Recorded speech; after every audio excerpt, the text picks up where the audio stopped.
Buenos días, jóvenes, ¿cómo están? Buenos días, profe. Buenos días, profesor. Buenos días, profesor.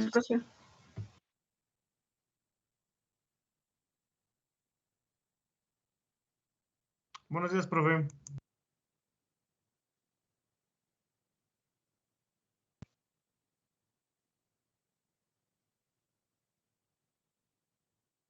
Voy a continuar explicándoles lo que estábamos viendo en la sesión del miércoles, complementando lo que es el coeficiente de reflexión.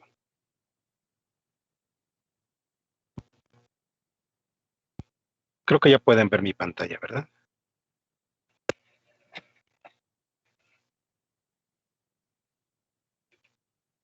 Sí, profe, ya se ve. Sí, profe. Ok, gracias. Entonces, lo que se estuvo viendo en la sesión pasada es analizando qué es lo que pasaba cuando se conectaba en la terminación de la línea de transmisión una carga puramente resistiva,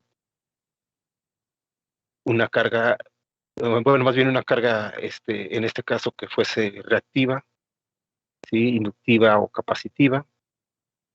Y ahora ahorita vamos a ver con detenimiento qué es lo que pasa cuando se tiene una línea con carga resistiva y puramente reactiva.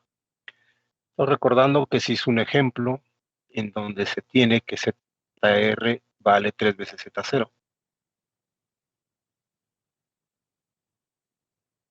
Y como resultado, esto dio que la tensión de la onda reflejada es igual a la mitad de la tensión de la onda incidente.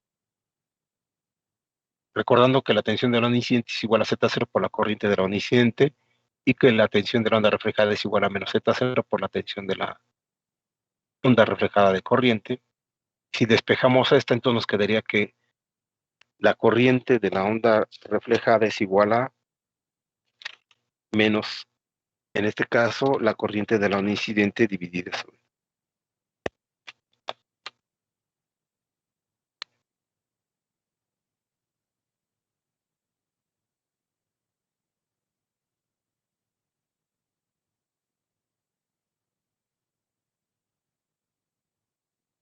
Entonces, si esto se dibuja representando, ¿sí?, la información mediante vectores, entonces tendríamos que, si dibujo la tensión, el vector que corresponde a la tensión de la onda incidente en color verde,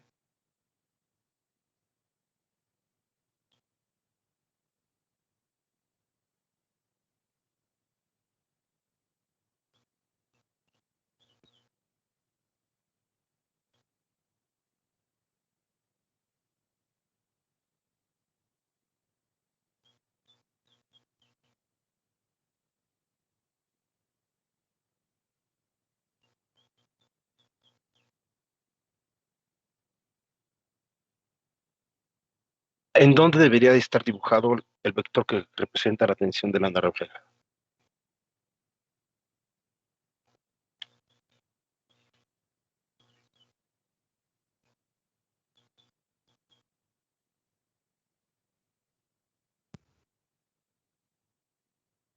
En sentido contrario a B1, ¿no?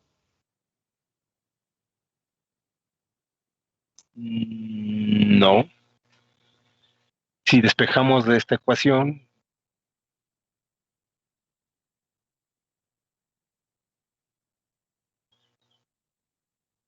¿en dónde quedaría?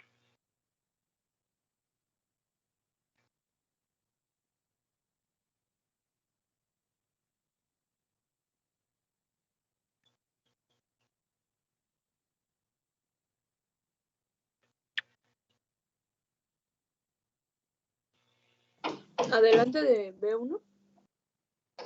¿Adelante o antes de B1?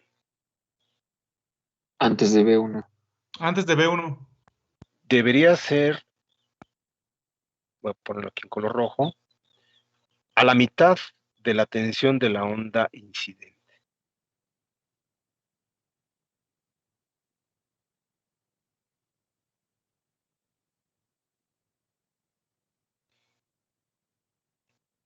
Ahora voy a dibujar en color azul el vector correspondiente a la corriente de la onda incidente. La corriente de la onda incidente, como podemos ver aquí, pues está en fase con el vector de la tensión de la onda incidente, entonces me quedaría aquí, lo voy a poner aquí como I1.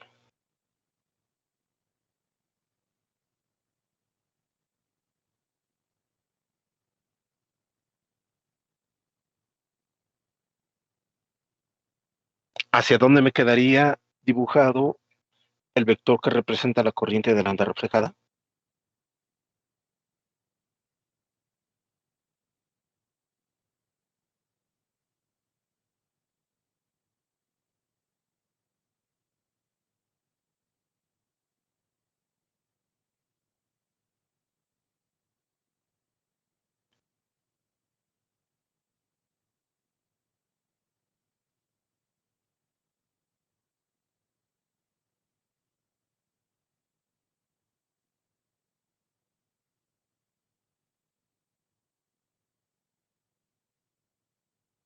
¿Ese sí va del otro lado, profe?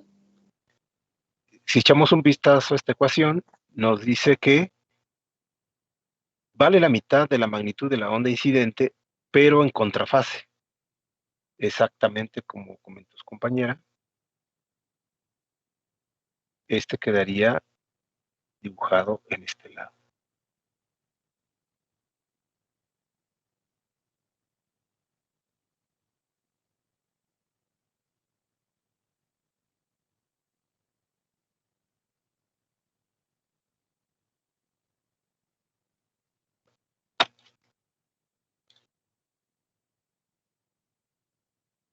Entonces, esta representación vectorial nos ayuda mucho a comprender cómo está comportándose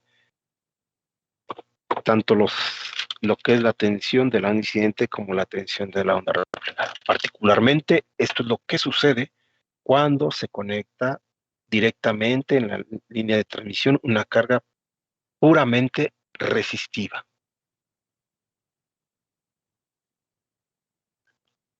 Ahora vamos a ver el análisis de cuando se conecta, en este caso, una carga terminada en un reactivo, que puede ser un efecto inductivo o un efecto capacitivo. En este caso sabemos que no se consume energía en la carga, no importa si es inductivo o capacitivo lo que se conecte ahí. Entonces, de consecuencia, la onda incidente, mejor dicho, la onda reflejada, va a ser tan grande como la magnitud de en este caso, la onda incidente. Sabemos que los inductores y los capacitores no consumen energía, ¿verdad? Pero lo que sí sabemos de cursos de análisis de circuitos de corriente alterna, que lo que hacen este tipo de elementos básicos de circuito es retener la carga un momento y desfasar. En la carga retienen un poco la energía y lo que hacen es desfasar la señal de voltaje o corriente una con respecto a la otra. Entonces,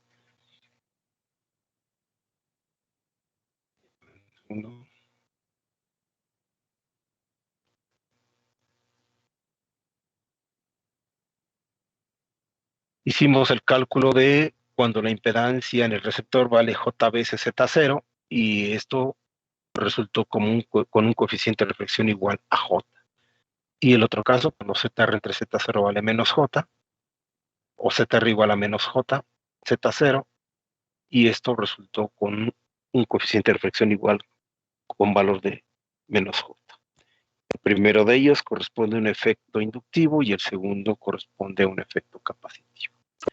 Entonces, si hacemos el análisis por separado de cada uno de ellos, en principio, para el caso en que se tiene una carga puramente inductiva, si despejamos la tensión de la onda reflejada del coeficiente de reflexión, esto nos da J veces la tensión de la onda incidente, y la corriente de la onda reflejada es igual a menos J veces la corriente de la onda incidente. Entonces, vamos a representar nuevamente en un diagrama vectorial, en color verde, la tensión de la onda incidente, lo voy a poner aquí. Hacia dónde tiene que ir dibujado y de qué valor de magnitud la tensión de la onda reflejada.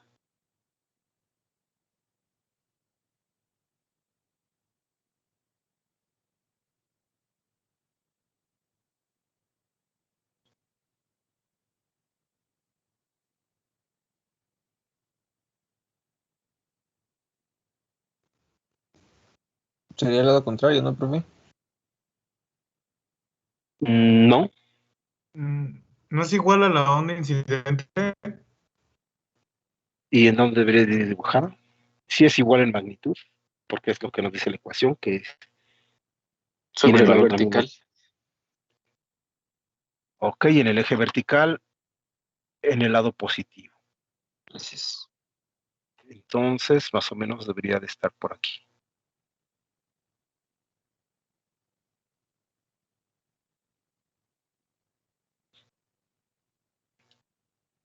Si hace un momento vimos que la corriente de la onda incidente debe estar en fase con el voltaje de la onda incidente, y esto está aquí, entonces la pregunta es, ¿en dónde iría dibujada el vector que representa la corriente de la onda reflejada?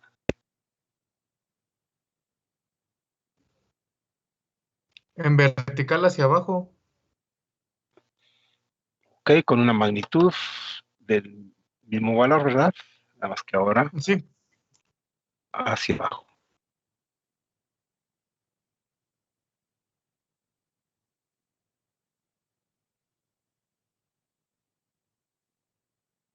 De ahí que entonces podemos sacar aquí lo que es la resultante de la corriente, lo que va a ver la corriente del receptor, que este sería IR,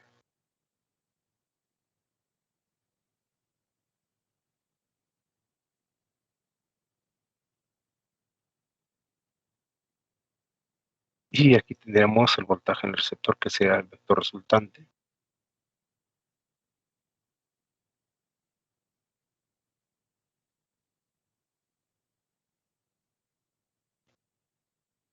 Y así nos quedaría. Pues algo importante que podemos observar en este caso, cuando tenemos conectado en la terminación de la línea de transmisión una carga inductiva, que la tensión de la onda reflejada se encuentra en cuadratura con respecto a la tensión de la onda incidente. Y la corriente de la onda reflejada también se encuentra en cuadratura con respecto a la corriente de la onda incidente. Eso es lo que se puede deducir cuando se conecta como reactivo una inductancia. Para el caso en el que se conecta una capacitancia, el resultado del coeficiente de reflexión nos resulta da como menos J, despejando entonces de ahí la tensión de la onda reflejada, esto nos resulta como menos J veces la tensión de la onda incidente, y la corriente nos resulta como J veces la corriente de la onda incidente.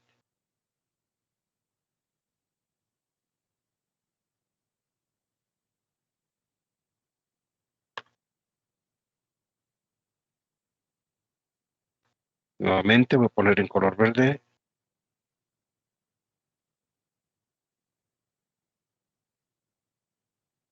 el vector que nos representa la tensión de la onda incidente, que sería este.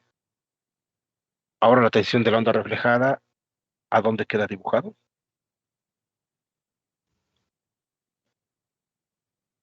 Hacia abajo.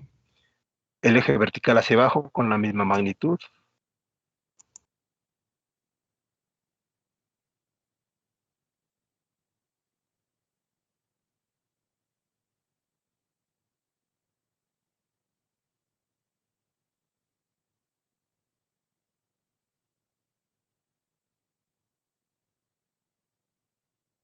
Entonces aquí tendríamos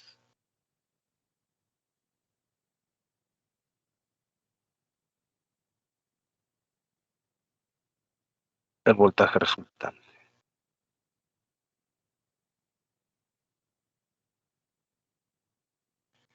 Para el caso de la corriente, tenemos que la corriente se encuentra, que la incidente se encuentra en fase con la corriente, con el voltaje de la onda incidente, nos quedaría exactamente aquí.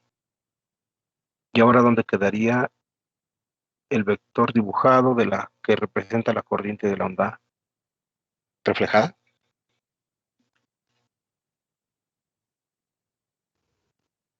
En vertical hacia arriba. Ok, entonces quedaría con la misma longitud, porque tienen la misma magnitud. Entonces nos quedaría aquí la corriente de la onda reflejada.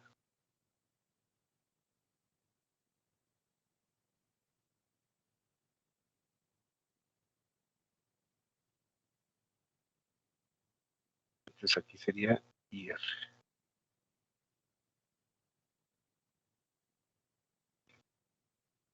Nuevamente, para este caso podemos observar que las tensiones, la tensión de la onda reflejada se encuentra en cuadratura con la tensión de la onda incidente, y lo mismo sucede para el caso de la corriente. Eso significa que entonces, cuando tenemos conectado una carga reactiva en la terminación de la línea de transmisión, los voltajes y las corrientes se van a encontrar en cuadratura, la de la reflejada con respecto a la onda incidente, tanto para la corriente como para el voltaje. ¿Ok?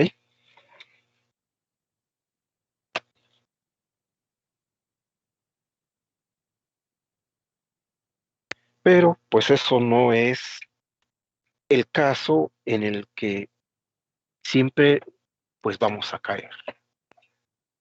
En muy pocas ocasiones se conecta una carga completamente resistiva o puramente resistiva, y también en muy pocas veces se conecta una carga, sobre todo del tipo capacitiva. ¿Cuál es el caso en el que se conecta una carga capacitiva en una línea de transmisión? Bueno, pues más adelante vamos a ver lo que son un poco acerca de las pistas de las tarjetas de circuito impreso.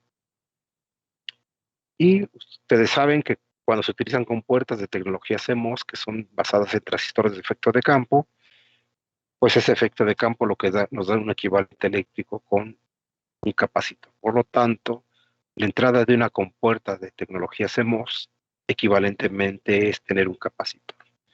Entonces, cuando conectamos circuitos digitales, una línea de transmisión, la salida de una compuerta digital o de tecnología CMOS con una línea de transmisión, es decir, una pista de circuito impreso, que conecta la entrada de otra compuerta, con una pista de circuito impreso, sino simplemente un conductor, un cable. Entonces, estamos conectando la línea de transmisión con lo que es una reactancia capacitiva. Pues para este caso, bueno, pues sería los que acabamos de analizar de manera aislada. Pero nuestra realidad es que entonces lo que se conecta es, en este sentido, pues impedancias complejas. Por esa razón, pues vamos a abordar el análisis de lo que sucede cuando se tiene una línea terminada en una impedancia compleja. Para este caso, sabemos que tenemos una parte real y una parte imaginaria para el lado del caso de la impedancia en el receptor, y del lado derecho también tenemos una parte real y una parte imaginaria para el caso de lo que es una impedancia característica de la línea. Para facilitar un poco y no manejar tantos números, se saca la magnitud y se establece que la magnitud de la impedancia en el receptor es igual a la magnitud de la impedancia característica de la línea. Pero también la relación de la impedancia en el receptor con respecto a la impedancia característica va a ser igual, o se va a definir como E elevada a la J phi, donde phi en este caso pues es el ángulo de variación que existe de ZR con respecto a la impedancia característica de la línea. Entonces sustituimos en una de las ecuaciones que ya les di previamente para el cálculo de lo que es el coeficiente de reflexión. Tenemos que este va a ser igual a ZR entre Z0, que en este caso va a valer E a la J phi, menos 1 entre la suma de ellas, que sería E a la J phi más 1, como se muestra en la pantalla. Pero sabemos que E a la J phi es igual al coseno de E a la Jx es igual al coseno de X más J seno de X. Entonces sustituimos en la ecuación del coeficiente de reflexión. Tenemos que esto es igual al coseno de phi más J seno de phi menos 1. Todo esto dividido entre coseno de phi más J seno de phi más 1. Lo que se hace es, en este caso, ordenar los términos que corresponden a las partes reales y separarlos de las imaginarias, que están aquí del lado derecho. Los encerramos en paréntesis para que se pueda ver mejor, apreciar, y aquí vemos que pues tenemos en el denominador un signo, un complejo. Lo que nos interesa es quitar, en este caso, la parte compleja del denominador, y para eso lo que hacemos pues, es multiplicar y dividir entre el complejo conjugado. Esto nos resulta como, y haciendo las operaciones, como 2j seno de phi entre el coseno de phi al cuadrado más 2 veces el coseno de phi más 1 más el seno cuadrado de phi. Pero también sabemos que el coseno cuadrado de phi más el seno cuadrado de phi, ¿cuánto nos da? 1. 1. Entonces tenemos en el denominador 2 coseno de phi más 1 más 1. Entonces este 1 que resulta del coseno cuadrado más el seno cuadrado sumando este 1 nos da 2. Entonces aquí podemos factorizar este 2 con este 2 y nos queda el 2 factorizado con este 2. Simplemente nos quedaría que el coeficiente de reflexión sería igual a j veces el seno de phi entre el coseno de phi más 1. Entonces esta ecuación que resulta para lo que es el coeficiente de reflexión o factor de reflexión es de forma generalizada. Nos ayuda mucho para calcular, en este caso, la relación de la tensión de la onda reflejada con respecto a la tensión de la onda incidente.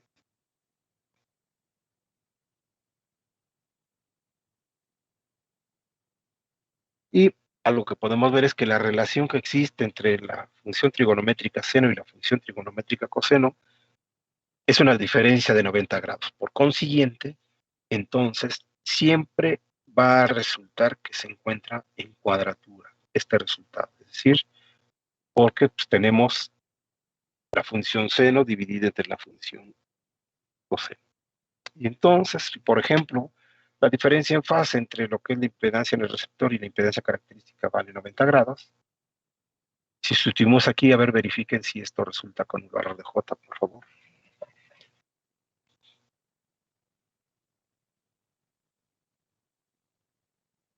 Sí, profe, es correcto. Es correcto. Esto resulta como valor de J. Esto significa que entonces lo que nos da es un efecto inductivo. Si ahora tenemos una diferencia de fase de 270 grados, a ver, por favor verifiquen si el resultado resulta como menos J.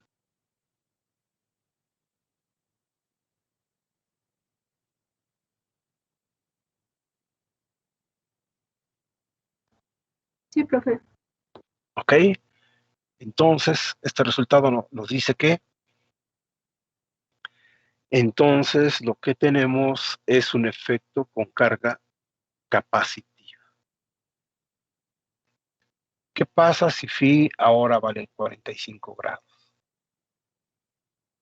¿Cuánto resulta, en este caso, el valor del coeficiente de reflexión?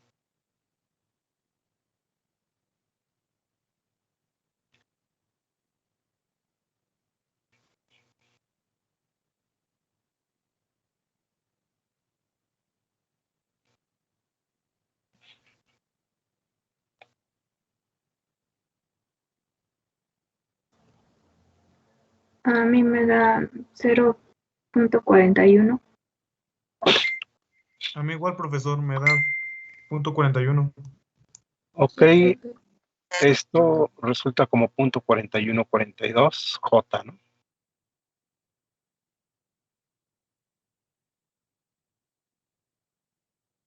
Es decir, cuando tengamos una diferencia en el ángulo de 45 grados, este sería el máximo valor que se podría tener del coeficiente de reflexión.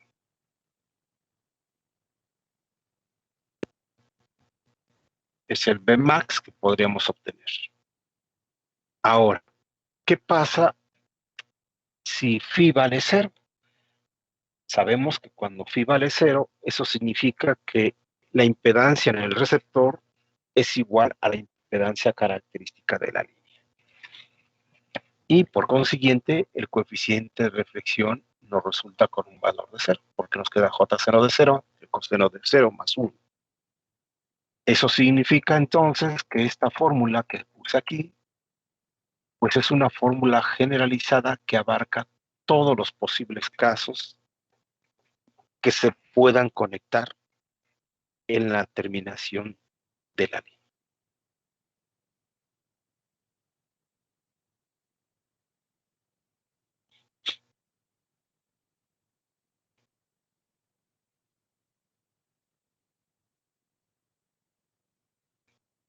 Entonces podemos hacer un ejemplo.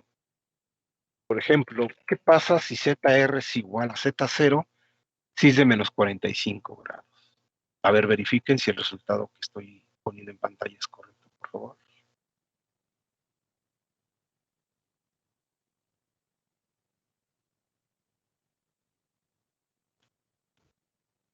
Sí, profe, sí, me da eso a mí. Sí, profe, también.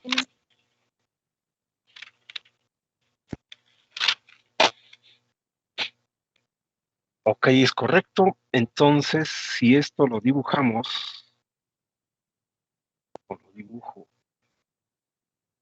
déjenme poner los ejes en negro.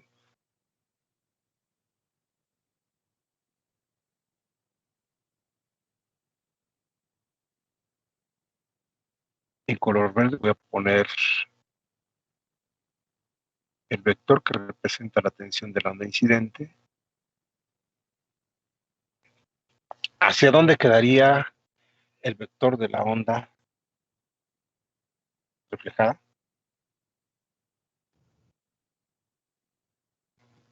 Hacia abajo en vertical. Y valiendo casi la mitad, ¿verdad? Un poquito menos de la mitad. Sí, sí, un poco menos. Un poco menos de la mitad, entonces podría ser tal vez por aquí.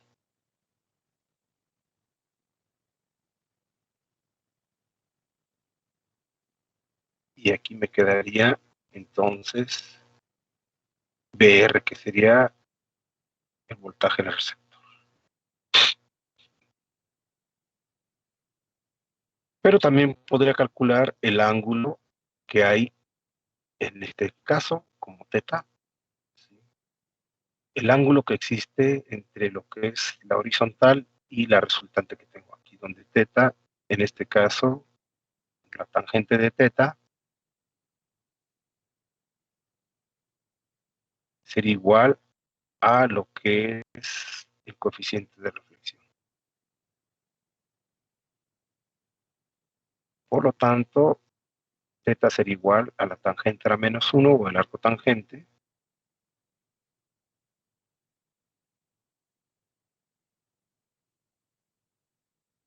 de la relación de la tensión de la onda reflejada con respecto a la onda incidente.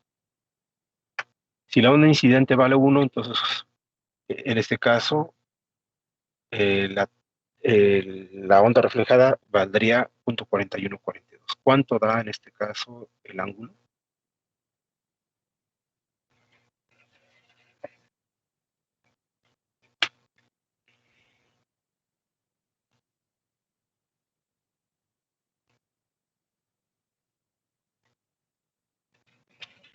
Obviamente nos queda un valor negativo aquí, ¿verdad? Sería menos. ¿Eso cuánto lo resulta?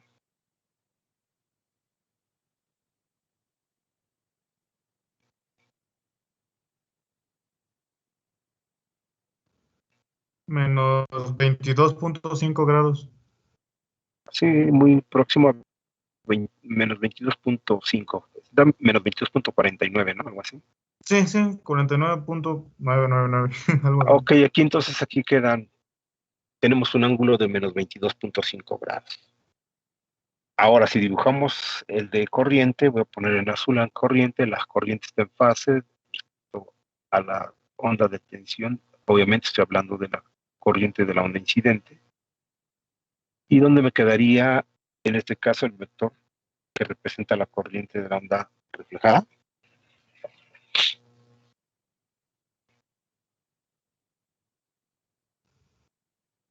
Hacia arriba en vertical. Vertical hacia arriba con un valor de magnitud casi la mitad, un poquito menos de la mitad porque es 0.4142, entonces daría por aquí.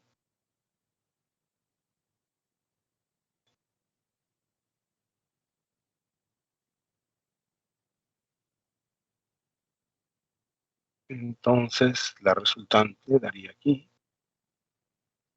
este sería IR. Entonces este ángulo, que le voy a llamar θ2, ¿cuánto resultaría? Pues sería igual a la tangente a la menos 1 de I2 sobre I1. ¿Cuánto resulta?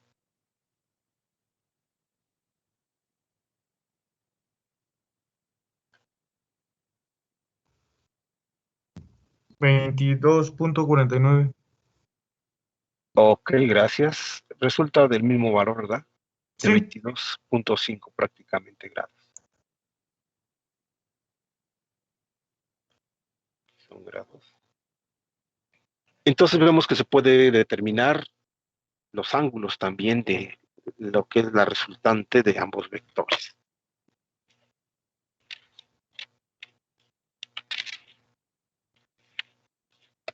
¿Alguna pregunta hasta el momento?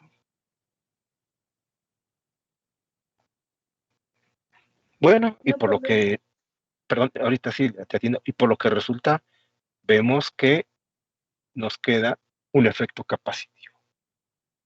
¿Sí? ¿Hay alguna pregunta, perdón, o no, o no?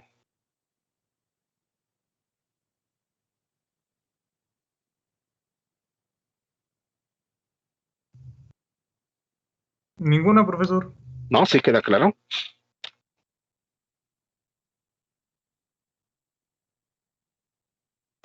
Sí, profe. Queda claro.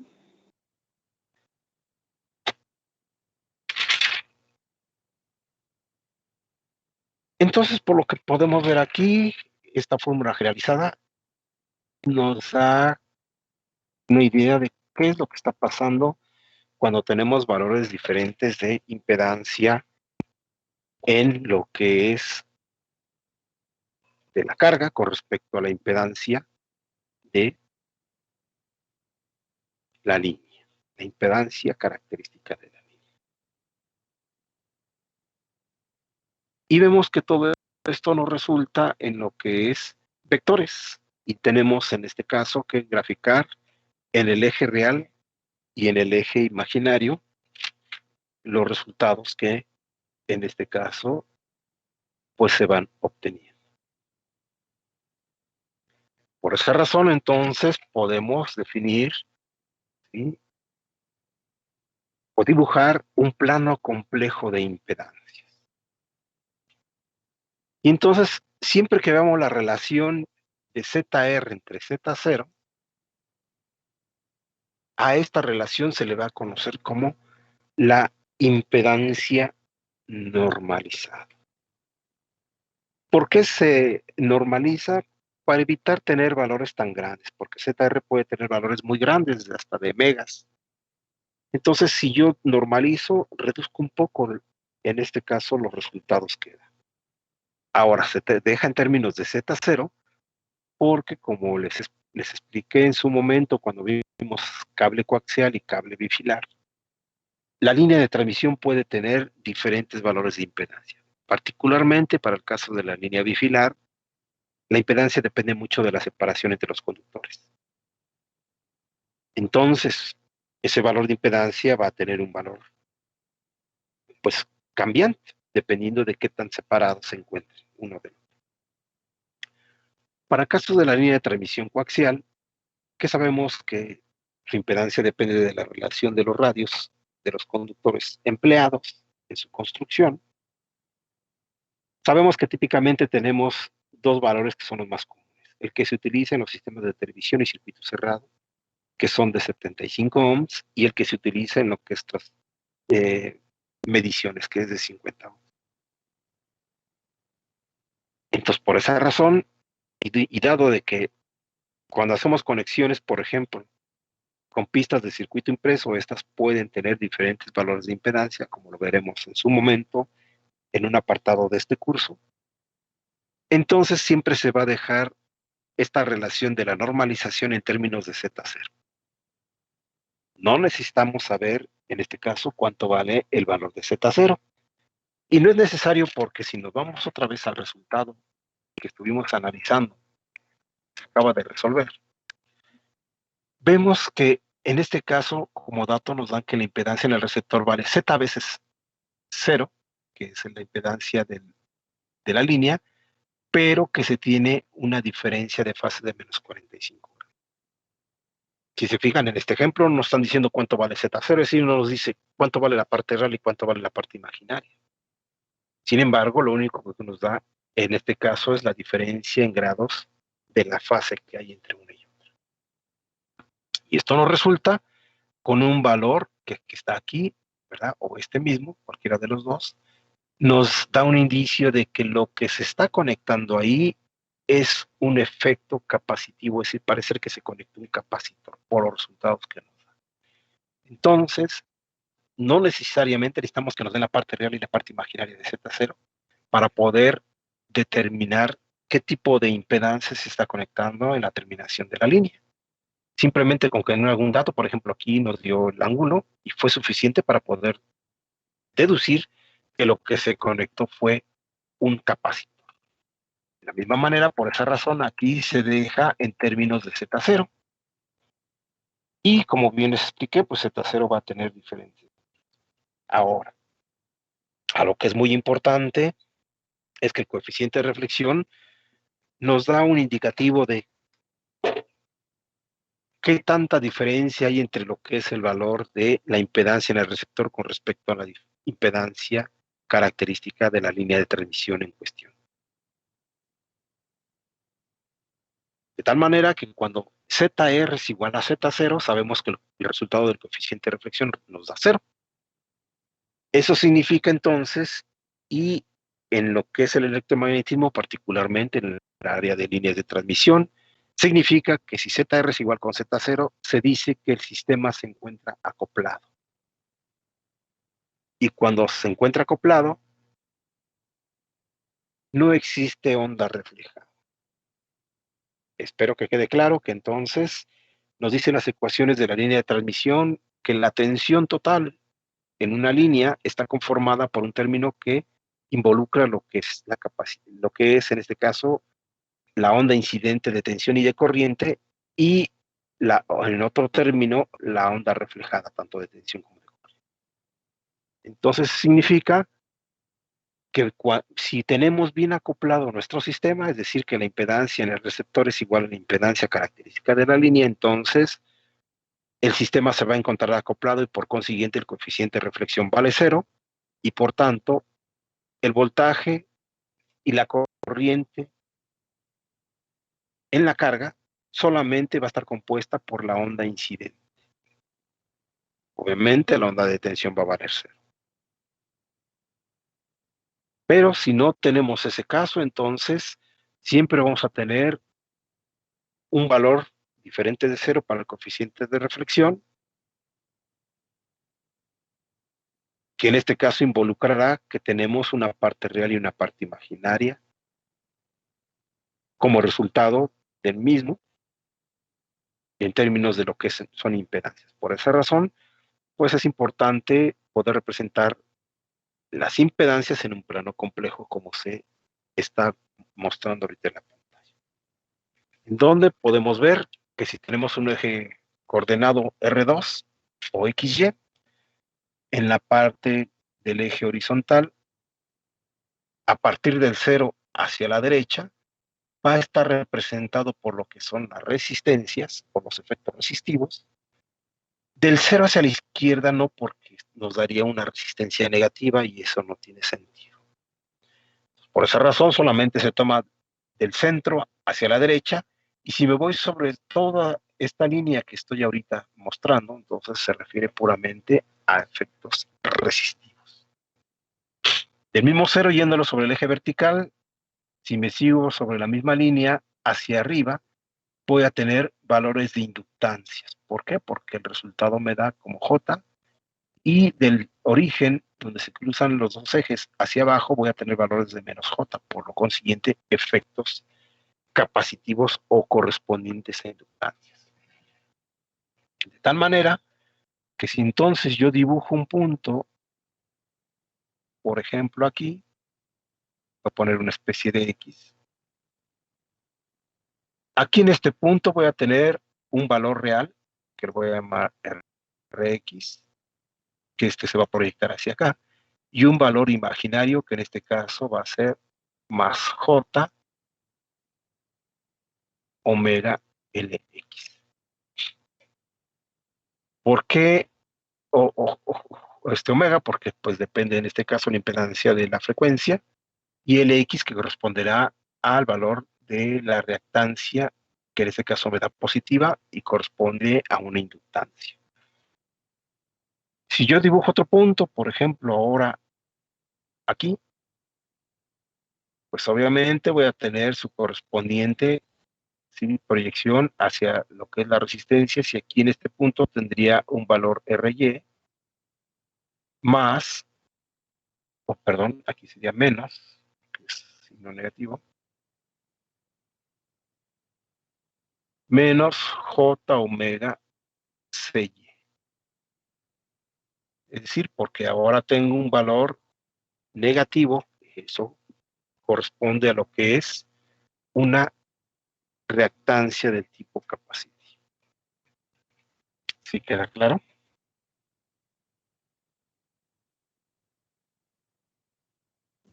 Sí, profe. Ok, entonces puedo complementar el plano complejo de impedancias, obviamente, con valores normalizados, donde puedo incluir en este caso lo que es el coeficiente de reflexión. Entonces, para esos, ahora está en pantalla un plano, ¿sí?, en el cual se ha recortado la parte negativa correspondiente al eje horizontal, porque, como lo comenté hace un momento, no tiene sentido tener valores de resistencia negativa. Y entonces les voy a ir explicando las zonas que marca, en este caso, este plano complejo de impedancias.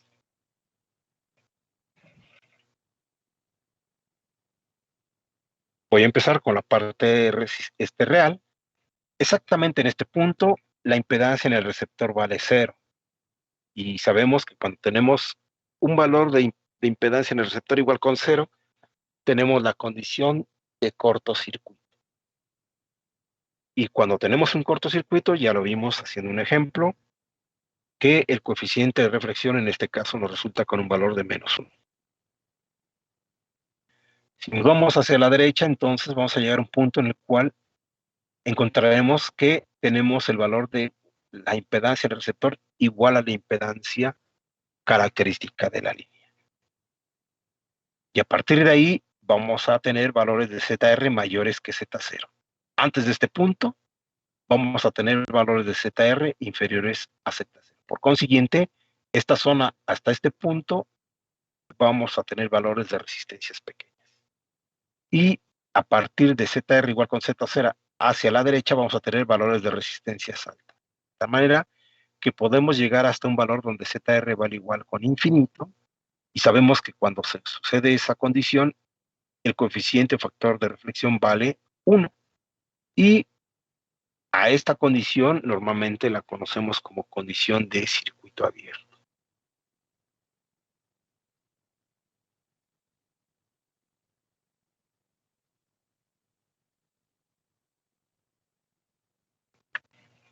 Ahora, si nos vamos al centro donde cruzan los ejes y me voy sobre el vertical hacia los positivos, sabemos que aquí puedo subir de tal manera que la impedancia normalizada en el receptor va a ser igual hasta un valor de más J veces infinito. Y cuando tengo más J veces infinito, el coeficiente de reflexión vale más J. Eso significa que aquí tengo efectos inductivos.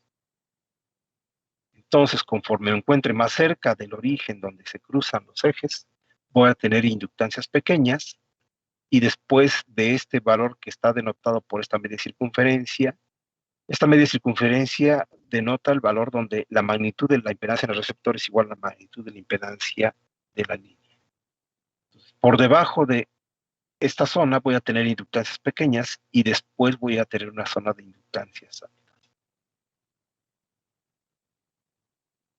Sabemos que en esa zona o en este punto la impedancia normalizada en el receptor vale J, y por consiguiente el coeficiente de reflexión tiene un valor de J. Ahora, yéndome sobre el eje vertical, desde el 0 hacia abajo, voy a tener una zona de capacidades pequeñas hasta el punto donde ZR entre Z0 vale igual a menos J y el coeficiente de reflexión vale igual con menos J, que es exactamente cuando tenemos la frontera que denota en este caso esta media circunferencia que representa la magnitud de la impedancia del receptor igualada con la magnitud de la impedancia característica de la línea.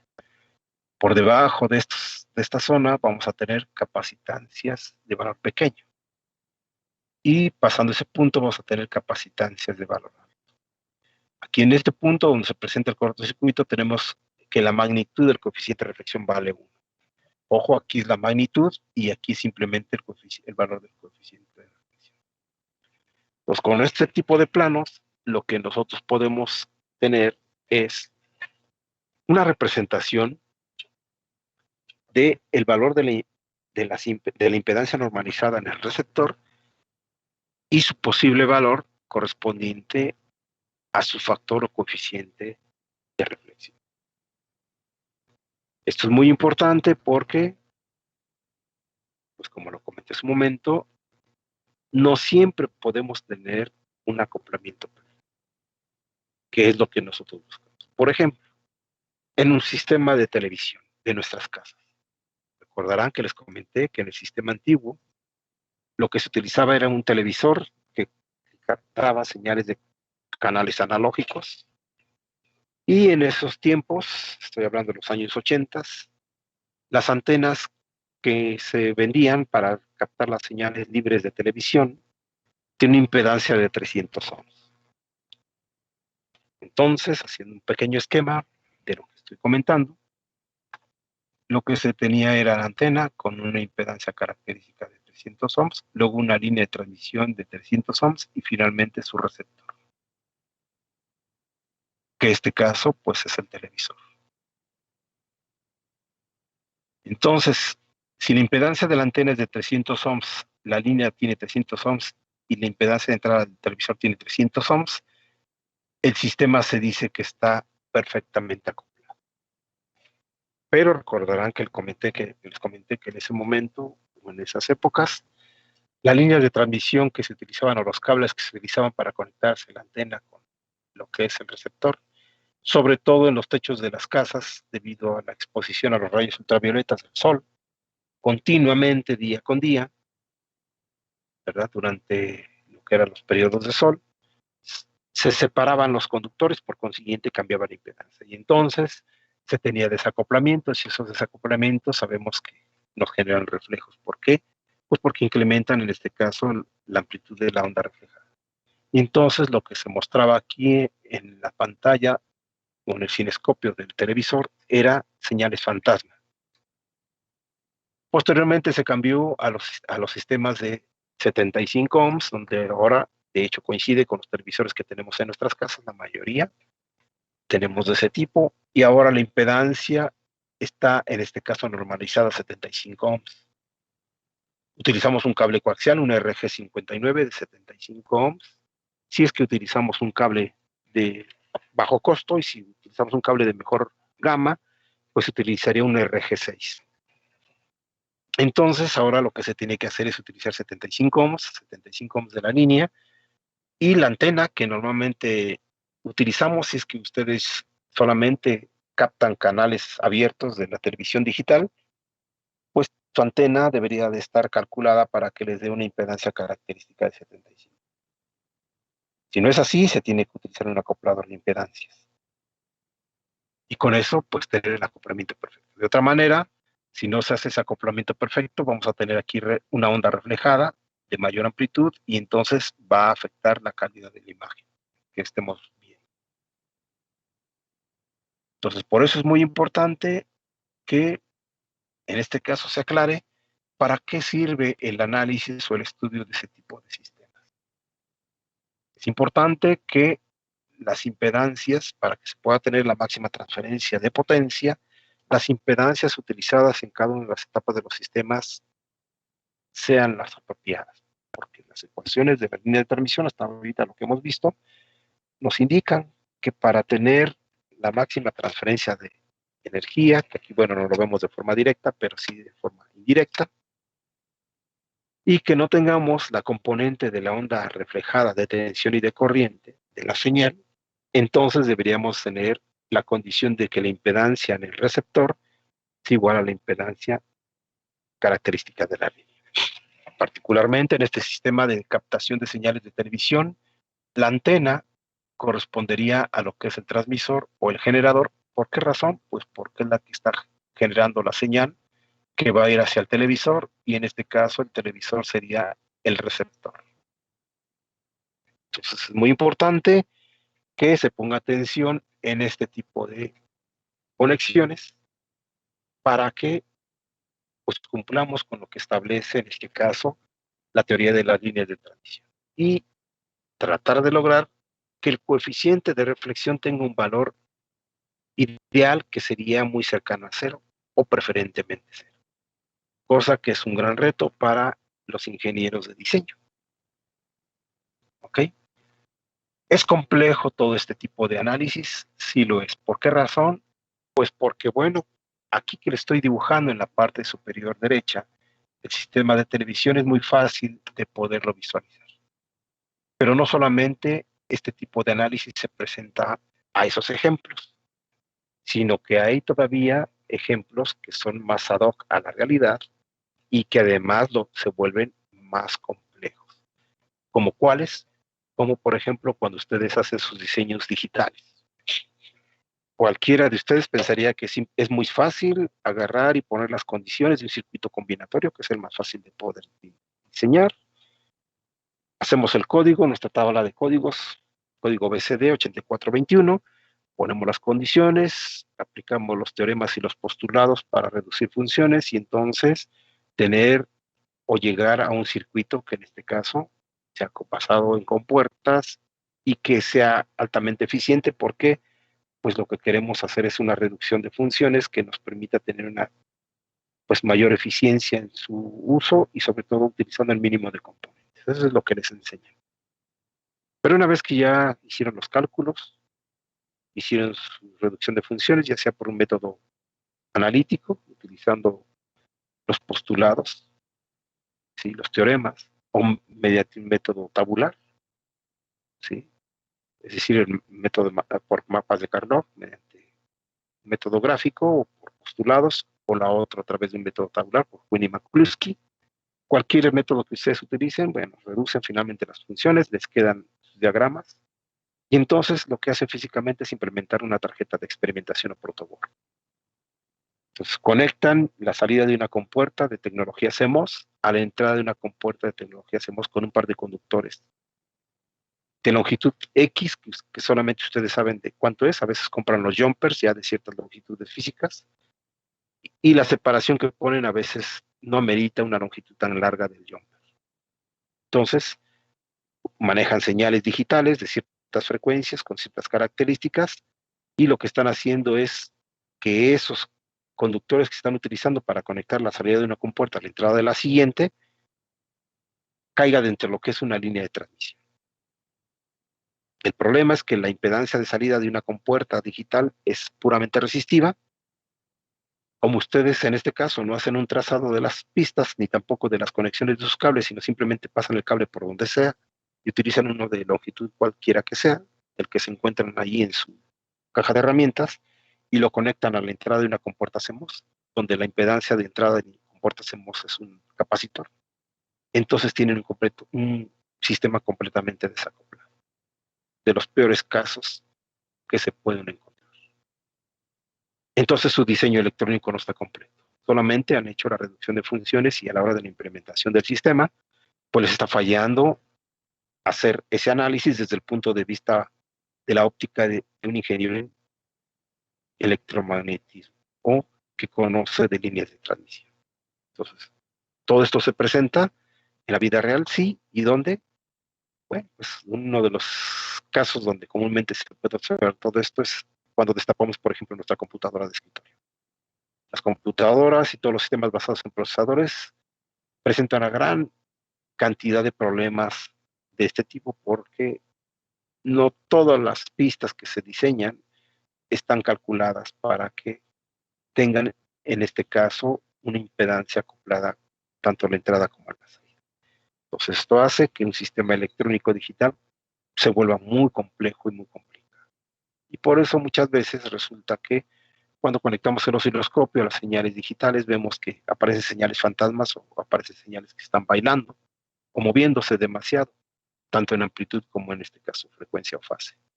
Entonces, es una de las razones por las cuales sucede este tipo de cosas. Y un ingeniero bien preparado en comunicaciones electrónicas debe de tener conocimiento de eso. Prácticamente, pues este curso se trata de eso, que ustedes se den cuenta qué es lo que está pasando cuando se conectan, en este caso, componentes, dispositivos o sistemas de un lado a otro.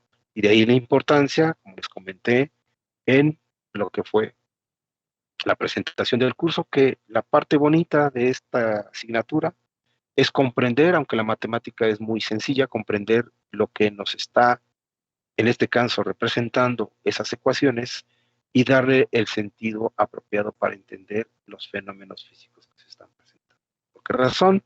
Por lo que acabo de comentar, que todos los diseños electrónicos van a tener problemas muy similares. ¿Por qué razón? Pues porque es muy complicado que traten de diseñar perfectamente, en este caso, los acoplamientos correctos en cada conexión. ¿Por qué se permite que no sea así? Bueno, pues porque el sistema funciona ya con sus pequeñas deficiencias y a lo mejor no se alcanza a notar que tenga malos funcionamientos. Y con eso pasa y entonces sale a la venta. Pero eso no significa que todo lo que compremos está perfectamente bien diseñado, sino que muchas veces puede llegar a tener este tipo de cosas que les estoy comentando. No sé si hay alguna pregunta al respecto.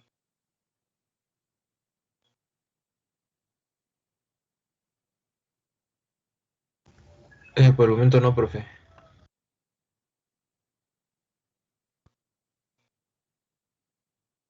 Por el momento no, profesor.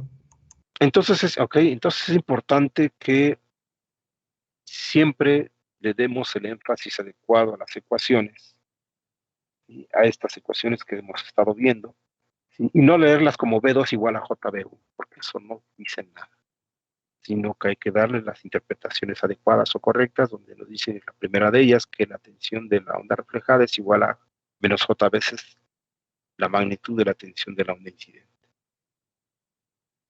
Y para el caso de la segunda ecuación que está en pantalla, que la magnitud de la corriente de la onda reflejada es igual a J veces la misma magnitud, ¿verdad?, de la onda de corriente incidente. Pero ahora va a estar con una respuesta que va a ser compleja, es decir, una que se va a graficar en la parte imaginaria. De otra manera, B2 igual a JB1 no me dice nada y I2 igual a JB1 tampoco me dice nada. Entonces, algo de lo bonito de este curso y de la teoría de la línea de transmisión no es tanto las ecuaciones, sino más bien la interpretación que cada uno de nosotros puede, en este caso, dar.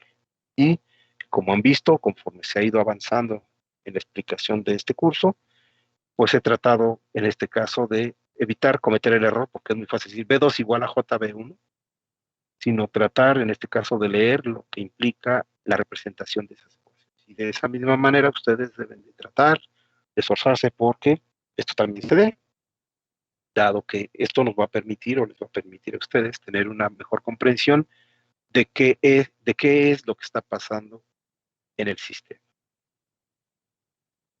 ¿Ok? No sé si hay alguna pregunta, algún comentario. No, profesor.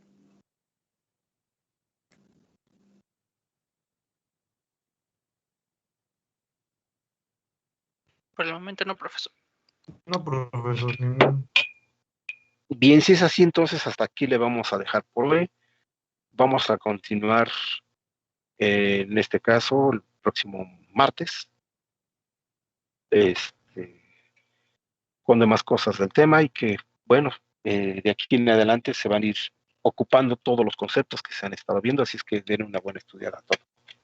Ok, pues entonces que tengan muy buena tarde, un buen fin de semana y cuídense. Gracias, profe. Así es, igualmente. Igualmente. Hasta luego. Gracias. Igualmente. Gracias, profe. Hasta luego.